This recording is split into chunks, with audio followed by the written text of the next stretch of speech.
ফেনী শহরের মহিপালে রোববার দুপুরে আওয়ামী লীগ ও সহযোগী সংগঠনের নেতাকর্মীদের বেপরোয়া গুলিবর্ষণে ৭ শিক্ষার্থী সহ ৮ জন নিহত হয়েছেন। এ ঘটনায় শতাধিক আহত হয়েছেন।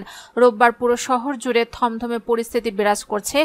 এখন পর্যন্ত শহরের শহীদুল্লাহ কায়সার সড়কে ছাত্র জনতার সাথে আওয়ামী লীগ নেতাকর্মীদের সংঘর্ষ চলছে। প্রত্যক্ষদর্শীরা জানান, বেলা 11:30 থেকে আন্দোলনকারী শিক্ষার্থীরা মহিপালে অবস্থান নিয়ে ঢাকা-চট্টগ্রাম মহাসড়ক অবরোধ করে। এ সময় ট্র্যাক রোডে জড়ো হয় আওয়ামী লীগ ও সহযোগী সংগঠনের নেতাকর্মীরা। এক পর্যায়ে বেলা 1:45টার দিকে তারা অস্ত্রশস্ত্র নিয়ে মহিপালে আন্দোলনকারীদের ওপর হামলা চালায়। সরকার দলীয়দের মুহুর্মুহু গুলিবর্ষণে পুরো এলাকা প্রকম্পিত হয়ে ওঠে। গুলিবিদ্ধ হয়ে ৮ জন নিহতের তথ্য নিশ্চিত করেছেন ফেনী জেনারেল হাসপাতালের কর্তৃপক্ষ।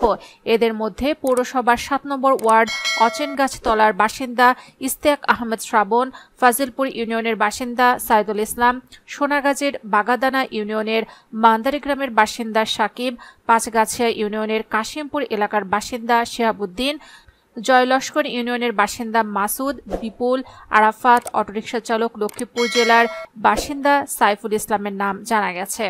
সাইফুল ছাড়া অপর নিহত সবার বয়স ২০ থেকে ২২ বছর। এছাড়া আহতদের মধ্যে ৬০ জন ফেনী জেনারেল হাসপাতালে ভর্তি রয়েছেন। শহরের বিভিন্ন প্রাইভেট হাসপাতালে আহতরা চিকিৎসা নিচ্ছেন। হামলার সময় বিভিন্ন গণমাধ্যম কর্মী আহত হয়েছেন বলে জানা গেছে। হাসপাতালের আরএমও ডাক্তার আসিফ ইকবাল গুলিবিদ্ধ হয়ে ৮ জন নিহতের সত্যতা নিশ্চিত করেছেন। তিনি জানান, অর্ধশতাধিক আহতকে চিকিৎসা দেওয়া হয়েছে। এর মধ্যে প্রায় সবাই গুলিবিদ্ধ। এদিকে ঘটনার মহিপাল ট্রাফিক পুলিশ বক্সে ভাঙচুর চালিয়ে আগুন ধরিয়ে দেয়।